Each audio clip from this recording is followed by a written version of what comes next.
आज की प्रेस वार्ता राजवर्धन जी आपके समक्ष कुछ राजस्थान सरकार के बिंदुओं को लेकर रखेंगे। किस प्रकार कांग्रेस लगातार अभिव्यक्ति की आज़ादी की बात करती है और राजस्थान में क्या हो रहा है उस पर राजवर्धन जी आपके समक्ष विषय रखेंगे। राजवर्धन जी। सबसे पहले तो सभी पत्रकार बंधुओं को धन्यवाद कि आप सब यहाँ समय निकाल कर आए। आज जो मैं बात आप सबके सामने रखने वाला हूँ वो एक तरह से एक बार फिर एक पॉलिटिकल पार्टी के दोहरे मापदंड का जीता जागता सबूत, जिससे जनता को परेशानी उठानी पड़ती है। मैं कोट कर रहा हूं, इस सरकार को कोई अधिकार नहीं कि कॉलेज, टेलीफोन और इंटरनेट बंद कर दे। इसे मैं मानता हूं कि ये भारत की आत्मा की बेइज्जती है। ये मैं नहीं कह रहा, ये राहुल गांधी जी ने 19 दिसंबर 2019 को ट्वीट करके लिखा है। This government has no right to shut down colleges, telephones and internet. To do so is an insult to India's soul. Rajasthan में पिछले एक महीने में 4 बार इंटरनेट बंद करा गया। बार बार कांग्रेस के अधिवक्ता और कांग्रेस पार्टी के जो हाईकमान है वो सबका ध्यान आकर्षित करती है जम्मू कश्मीर की तरफ और उंगली उठाती है भारत सरकार के ऊपर कि वहां फ्रीडम ऑफ एक्सप्रेशन को रोका जा रहा है, इंटरनेट को बंद करा जा रहा है। लेकिन राजस्थान में क्या हो रहा है? क्या राजस्थान में आतंकी की घटनाएं हो रही हैं जो पिछले एक महीने के अंदर 4 बार इंटरनेट बंद करा गया? मैं आपको आंकड़ा देता हूं, जम्मू कश्मीर के अंदर 315 बार इंटरनेट बंद हुआ पिछले 10 साल के अंदर। राजस्थान के अंदर पिछले 10 साल के अंदर 78 बार इंटरनेट बंद हुआ। दूसरे स्थान पर है राजस्थान। और कारण, जम्मू कश्मीर में तो आतंकी घटनाएं हो रही हैं। यह कांग्रेस पार्टी एक ऐसी पार्टी है जो आतंक के खतरे से ऊपर युवाओं की परीक्षा का खतरा मानती है। This Congress party feels that terrorism is not so dreaded or so dangerous, but examinations of youth is much more dangerous than terrorism. तो इसलिए इंटरनेट बंद कर देती है। इस तरह के दोहरे मापदंड मैंने किसी एक व्यक्ति में आज तक नहीं देखे या उस व्यक्ति से चलने वाली किसी पार्टी में नहीं देखे जितने कांग्रेस में है। बाकी राज्यों में भी इम्तिहान होता है, एग्जामिनेशंस होते हैं। यूपी उससे भी बड़ा है, राजस्थान से बड़ा है साइज में, बिहार है, मध्य प्रदेश है, लेकिन वहां इंटरनेट बंद नहीं करा जाता। ये अपनी जो जिम्मेदारी है राज्य सरकार की, वो अपने कंधे से उतारकर जनता के ऊपर डालने वाली बात है कि कानून व्यवस्था के ऊपर किसके पास समय है राजस्थान सरकार में ध्यान देने का? उनको अपनी सत्ता की पड़ी है, अपनी कुर्सी बचाने की पड़ी है, अपनी अंदरूनी लड़ाई की पड़ी है। इसलिए एक सरल सॉल्यूशन निकाला जाए कि इंटरनेट बंद कर दो। और इंटरनेट बंद करने से क्या हो रहा है? आपकी सारा का सारा व्यापार ठप हो रहा है। आपकी मेडिकल सुविधाएं जो इंटरनेट पर है वो बंद हो रही हैं। बहुत से लोग वर्क फ्रॉम होम करते हैं, उनका काम पूरा का पूरा ठप हो जाता है। बैंकिंग सर्विसेज है, पैसे का ट्रांसफर है, बुकिंग्स हैं, रेल यातायात हो या हवाई यात्रा हो, सारा का सारा काम ठप हो जाता है। सिर्फ इसलिए क्योंकि राजस्थान में सरकार की जिम्मेदारी वाली जो पार्टी है वो अपनी जिम्मेदारी उठाने को तैयार ही नहीं है। दूसरे राज्यों से सीखना नहीं चाहते कि दूसरे राज्यों के अंदर किस तरह से इम्तिहान हो रहा है। मैं आपको दूसरे राज्यों के आंकड़े देता हूं कि 10 साल के अंदर यूपी में मात्र 29 बार इंटरनेट बंद हुआ है 10 साल में। हरियाणा में मात्र 17 बार इंटरनेट बंद हुआ है। पश्चिम बंगाल में 13 बार, गुजरात में 10 बार, बिहार और महाराष्ट्र में सिर्फ 11 बार। लेकिन राजस्थान के अंदर 78 टाइम्स इंटरनेट बंद हुआ है और 800 यूपी में, मैं एक बार फिर से दोहरा देता हूं, यूपी में 10 साल के दौरान मात्र 29 टाइम्स इंटरनेट बंद हुआ है। हरियाणा में मात्र 17 बार इंटरनेट बंद हुआ है। पश्चिम बंगाल में 13, गुजरात में 10, बिहार महाराष्ट्र में 11, एमपी और मेघालय में 8, अरुणाचल मणिपुर में 6 और उड़ीसा, पंजाब, दिल्ली, तेलंगाना, आसाम, नागालैंड, चंडीगढ़, कर्नाटक, तमिलनाडु, झारखंड में 3 दिन, 10 साल में 3 दिन इंटरनेट बंद हुआ है। लेकिन राजस्थान के अंदर, राजस्थान सरकार बताए कि किस तरह की आतंकी घटनाएं हो रही हैं कि उनको 78 बार इंटरनेट बंद करने की जरूरत पड़ी। वहां आतंकी घटनाएं नहीं हो रही हैं, वहां सिर्फ युवा इम्तिहान देने जा रहे हैं। और राजस्थान सरकार कहती है कि हम ये इंटरनेट बंद कर रहे हैं ताकि पेपर लीक ना हो, इम्तिहान में नकल ना हो। लेकिन पिछले 1.5 साल के अंदर जो 5 इम्तिहान हुए, उन 5 के अंदर बड़े पैमाने पर नकल हुई है, बड़े पैमाने पर पेपर लीक हुआ है। और अगर आप अखबार की कटिंग्स को देखें तो आप देखेंगे कि कितने अधिकारियों को और कितने लोग जो अलग अलग जिम्मेदारियों के ऊपर हैं सरकार के या सरकार के इनडायरेक्टली, कितने लोगों को वहां बर्खास्त करा गया है। 20 से ज्यादा लोगों को तो पिछले इम्तिहान के अंदर बर्खास्त करा गया है वहां पर। आप पेपर अखबार की माने तो कहीं ना कहीं इसमें मिली भगत बताते हैं कांग्रेस पार्टी की।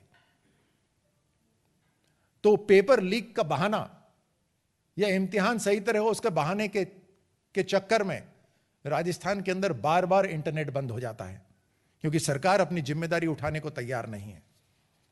वैक्सीनेशन का प्रोग्राम पे असर हो जाता है, डॉक्टरों के अपॉइंटमेंट, ऑनलाइन रिपोर्ट्स, कुछ भी, किसी भी चीज पे काम नहीं हो पाता। यहां तक कि मैं आपको बतलाऊं कि राजस्थान के अंदर अब जो जिम्मेदारी दी जा रही है कांग्रेस पार्टी द्वारा, चाहे वो मंत्री हो या विधायक हो, अलग अलग राज्यों में जो जिम्मेदारी दी जा रही है, उससे एक अलग मिस गवर्नेंस शुरू हो गई है। डेंगू फैलता जा रहा है पूरे राजस्थान के अंदर, हजारों की तादाद में मृत्यु हो रही है। लेकिन वहां के जो स्वास्थ्य मंत्री हैं, जिन्हें गुजरात की जिम्मेदारी दी है, वो दफ्तर तक नहीं आ रहे। वो स्वास्थ्य के ऊपर जो बैठकें होती हैं उसमें हिस्सा नहीं ले रहे, स्वास्थ्य के ऊपर उनका कोई ध्यान नहीं है। एक और मंत्री हैं वहां पर जिनको पंजाब की जिम्मेदारी दी है, सुनते हैं वो पिछले 1 महीने में मात्र 2 बार अपने दफ्तर आए हैं। फाइलों का अंबार उनके घर पर इकट्ठा हो गया है, लेकिन उस पर दस्तखत नहीं हो रहे। और भी अलग अलग मंत्री हैं जिनको जिम्मेदारी दी गई है। अब क्या ये भी इनकी अंदरूनी लड़ाई का हिस्सा है? कांग्रेस के अंदर जो अंदरूनी लड़ाई, खींचतान जो चल रही है, जिसमें एक तरफ राजस्थान के मुख्यमंत्री खींच रहे हैं तो दूसरी तरफ हाईकमान से खींचतान हो रही है, तो क्या ये भी उसी के कारण है? लेकिन दिक्कत हमें यहां है, हमें कांग्रेस के अंदर क्या हो रहा है उसकी दिक्कत नहीं है, उसकी चिंता नहीं है। हमें चिंता इस बात की है कि इनकी अंदरूनी जद्दोजहद में, इनकी अंदरूनी पोजीशनिंग के अंदर, खींचतान के अंदर राजस्थान की जनता को पीड़ा सहनी पड़ रही है। चाहे वो स्वास्थ्य हो, चाहे लॉ एंड ऑर्डर हो, चाहे वो कोई भी विभाग हो, इन सभी कामों के अंदर राजस्थान की जनता को बहुत परेशानियां उठानी पड़ रही हैं।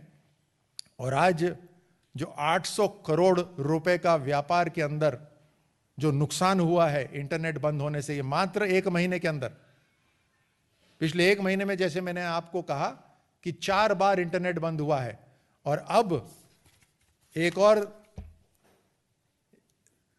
और इम्तिहान होने वाला है। आरएएस का प्रिलिमिनरी परीक्षा होने वाली है, उसके लिए भी इंटरनेट बंद करने की राजस्थान में तैयारी हो गई है। 800 करोड़ रुपए का नुकसान हुआ है पिछले 4 महीने के अंदर, ये जो इंटरनेट बंद हुआ है, और ना जाने और किस तरह की तकलीफें हुई होंगी लोगों को, जो ऑब्जेक्टिवली यहां पर हम आपके सामने नहीं रख सकते। लेकिन आप जानते हैं कि आज के समय जहां इंटरनेट हवा और पानी की तरह है, कितनी सारी जो सुविधाएं हैं वो इंटरनेट के ऊपर बेस्ड रहती है, कितना काम इंटरनेट पे बेस्ड रहता है। ये दोहरे मापदंड आप तक हम पहुंचाना चाहते थे, इसीलिए आज ये प्रेस कॉन्फ्रेंस करी और आपको यहां आकर प्रिंट और इलेक्ट्रॉनिक मीडिया को कवर करने के लिए आग्रह करा। आप सबको धन्यवाद देता हूं। मैं एक बार फिर दोहराता हूं कि राहुल गांधी जी ने ट्वीट करा था कि this government has no right to shut colleges, telephones and internet. Then does it mean that Rajasthan government has the right to shut the internet even when there is no terrorist activity involved, even when there is no law and order issue involved, but just plain examinations for various recruitment examinations? इस तरह की पोल Congress party की खुली है अभी आज आप सबके सामने। इनका दोहरा मापदंड, कश्मीर के लिए अलग भाषा इस्तेमाल करते हैं जहां पर आतंकी घटनाएं हो रही हैं, लेकिन खुद उस प्रदेश में जहां इनकी पार्टी की सरकार है वहां ना लॉ एंड ऑर्डर है, ना ही गवर्नेंस है, और गवर्नेंस के नाम पर सबसे सरल सॉल्यूशन जिसकी समस्या जनता को हो जाती है वो है इंटरनेट बंद कर दो। लॉ एंड ऑर्डर में आप जानते हैं कि राजस्थान, अनफॉर्चुनेटली दुख के साथ कह रहा हूं मैं, कि राजस्थान नंबर 1 है पूरे देश के अंदर, पूरे राष्ट्र में महिलाओं के खिलाफ जो उत्पीड़न है, महिलाओं के खिलाफ जो क्राइम्स जो हो रहे हैं, उसमें राजस्थान नंबर 1 है। आए दिन घटनाएं होती हैं, लेकिन उसकी चिंता नहीं है राजस्थान सरकार को। राजस्थान सरकार को सिर्फ अपनी सत्ता की चिंता है और अपनी पार्टी किस तरह से बरगलाती है लोगों को, उसकी चिंता रहती है। धन्यवाद। और अगर आपके सवाल हों तो मैं जरूर उन्हें लेना चाहूंगा। किसी के प्रश्न कोई? जी बोलिए मोहित। Sir, now you talked about the double standard of the Congress party. In 2013, there was serious blast in Gandhi Maidan in Patna. Now, then we saw that how when Prime Minister Narendra Modi, then Prime Minister candidate, were addressing the Congress party, the RJD, they came up and they attacked BJP and JDU, said that they questioned the timing of this blast, where 6 people died and many got injured. Now, after almost 7 to 8 years, NIA has convicted 9 people in that particular case. Now, do you think that people, specifically from the Congress party and the RJD, who are raising questions at that particular time on the BJP on such a serious incident, they should come out and they should at least say sorry, they should clarify? Because sir, you have also been served in army. How do you think it affects the morale of our security forces, sir? Bharat में इस समय opportunist politicians अलग अलग विपक्ष party में साफ दिखाई देते हैं। कहीं पर भी किसी भी तरह की घटना हो, उस घटना को किस तरह से मोड़ तोड़ कर पेश करा जाए, उसमें वो विशेषज्ञ हैं। आपने जो अभी स्टेटमेंट कहा, वो स्टेटमेंट यही दिखाता है जो मैं कह रहा हूं। अभी भी हाल ही में एक कोई किसी एक्सीडेंट हुआ कहीं पर, मेरा एक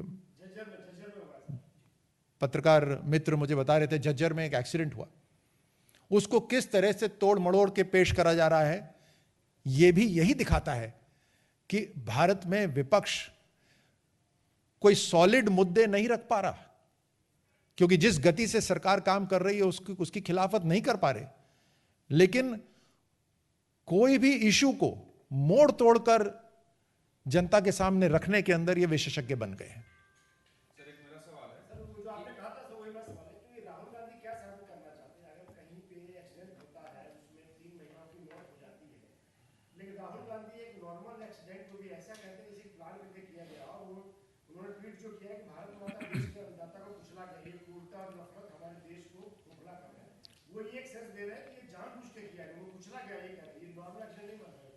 देखिए, सबसे पहले तो कोई विपक्ष के अंदर, वो भी एक बड़ी पार्टी जो रही हो, उसके अंदर एक बहुत ही महत्वपूर्ण व्यक्ति जिसके नाम से वो पार्टी चलती हो, जब उसकी नॉलेज इतनी शैलो हो जाती है तो दुख होता है, क्योंकि विपक्ष जरूरी है। विपक्ष किसी भी लोकतंत्र में जरूरी है। और राहुल गांधी के इस तरह के जो बयान आते हैं वो उनकी सोच की शैलोनेस दिखाता है। लोगों को भड़काएं, इस पे वो काम कर रहे हैं।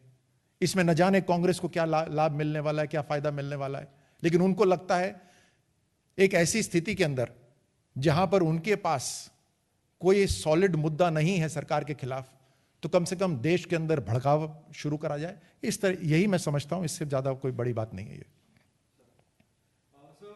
Poll strategist Prashant Kishore has praised BJP and said that the BJP will be ruling in the center for decades. But Rahul Gandhi, on the other hand, thinks that with time the Modi magic will disappear.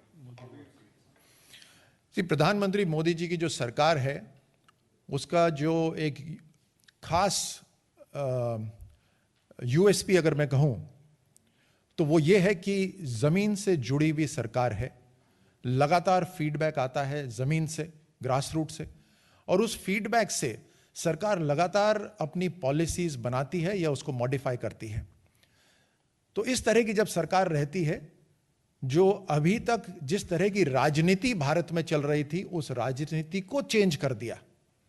जो VIP culture रहता था भारत के अंदर, उस VIP culture को change कर दिया।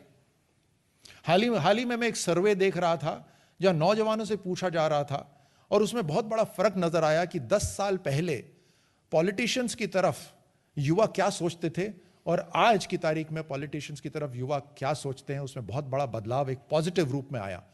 वो इसी कारण से आया है कि एक बदलती राजनीति का प्रतिनिधित्व या लीड प्रधानमंत्री मोदी जी कर रहे हैं। तो प्रशांत किशोर जी जो बात कह रहे हैं उससे पूरा देश सहमत है। प्रशांत किशोर जी कोई ऐसी बात नहीं कह रहे जिसको देश नहीं जानता है, लेकिन यह बात जरूर है कि राहुल गांधी न देश की आवाज कभी सुनते थे न आगे सुनेंगे।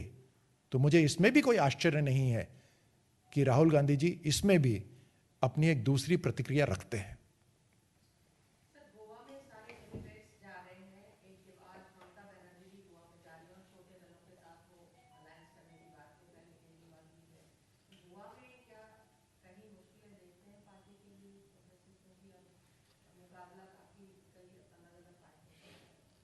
नहीं, मुझे लगता है इसमें हमें कुछ खास कोई ऐसी चीज सोचने की जरूरत नहीं है। जहां पर चुनाव हो रहे हैं वहां सभी पॉलिटिकल पार्टीज को जाना चाहिए। हाँ, ये जरूर है कि कांग्रेस वहां बहुत कमजोर हो गई है, तो इसलिए तृणमूल वहां पर घुसपैठ कर रही है।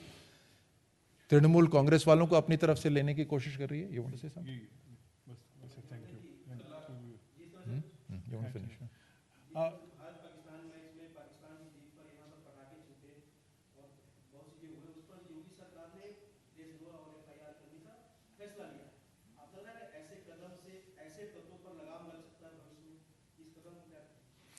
देखिए, किसी सरकार ने जो कदम उठाया है, खासतौर से राज्य की सरकार ने जो कदम उठाया है, उस पर मुझे बोलने का कोई अधिकार नहीं है यहाँ पर। मुझे यकीन है कि उन्होंने कुछ ना कुछ सोच समझ के करा होगा। किस तरह की इंटेलिजेंस उनके पास रही है इसका ना मुझे अंदाज़ा है ना मैं जानता हूँ। तो मुझे लगता है इस बात को वहीं रह सकते हैं। Thank you. लेकिन मैं ये कह सकता हूँ, एक फौजी होने के नाते, एक खिलाड़ी होने के नाते मेरी भावनाएं तो बहुत मजबूत रहती हैं भारत की तरफ। और जरूर कोई दूसरे देश की टीम जब कभी जीतती है तो उनकी पीठ थपथपा सकते हैं अच्छा खेल प्रदर्शन के लिए, लेकिन अपनी टीम तो अपनी टीम होती है। और उस देश के लिए नारे नहीं लगा सकते आप। तो ये नहीं कि उस देश के पक्ष में नारे लगाएंगे, ऐसा नहीं हो सकता ना। आप अपनी टीम की तारीफ करें, चलिए कोई टीम जीत जाए उस टीम की भी बात करें, परंतु आप ये नहीं कर सकते कि आप पाकिस्तान जिंदाबाद के नारे लगाएंगे। ये पॉसिबल नहीं है। सर, राजस्थान में अपने महिलाओं के क्राइम रेशियो को बढ़ते हुए उस पर सवाल सरकार से उठाए कि किस तरीके से लगातार क्राइम बढ़ रहा है। रिसेंट में जो कल वहाँ पर जो घटना हुई, जमवा रामगढ़, जहाँ पर एक महिला को निर्मम हत्या कर दी जाती है, उस पर एनसीडब्ल्यू ने भी कॉग्निजेंस लिया और सवाल खड़े किए राजस्थान सरकार से। आप क्या कहेंगे इस पर? राजस्थान की राजधानी जयपुर से मात्र 1 घंटे दूर एक गांव के अंदर रात में नहीं, दिन के 1:30 बजे, जंगल में नहीं, गांव के खेत में, उसी महिला के खेत में वो अपने पशु चराने गई हुई महिला के, क्योंकि पाँव में उसने चांदी के कड़े पहने हुए थे, तो उसके निर्मम हत्या करी जाती है, पाँव काट दिए जाते हैं ताकि वो कड़े निकाल लिए जाएं। ये कैसे संभव है? ये माहौल कैसे बदला? क्या ये रातों रात बदल गया कि इन गुंडों को, दहशतगर्दों को, डकैतों की इतनी हिम्मत हो गई? ये रातों रात नहीं होता। ये हिम्मत धीरे धीरे आती है, और ये हिम्मत जब आती है जब कानून की रक्षा, जनता की रक्षा, कानून की सुरक्षा करने वाले जब वहां हो ही नहीं उपस्थित, जब कानून की एक वैक्यूम हो जाए, तब ये गुंडे बढ़ जाते हैं, तब इनका हौसला बढ़ता है। इसीलिए मैं कह रहा हूं, कानून व्यवस्था जो बार बार राज्य सरकार कहती है कि हमने तो एफआईआर करा दिया, मतलब राज्य सरकार की जिम्मेदारी एक एफआईआर कराने से खत्म हो गई। तो एक ऑनलाइन सिस्टम शुरू कर देते ना, राज्य सरकार की क्या जरूरत थी? कहीं घटना हो तो ऑनलाइन आप एफआईआर कर दीजिए, राज्य सरकार की क्या जरूरत है? जनता की सुरक्षा की जो जिम्मेदारी थी वो उन्होंने बिल्कुल छोड़ दी है, क्योंकि उनको खुद की सुरक्षा की चिंता है। राज्य सरकार को खुद की चिंता है तो अपनी सुरक्षा करने में लगी हुई है वो, और वही करती रहेगी अगले जितना समय बचा हुआ है, अगर सरवाइव करी सरकार तो। Thank you.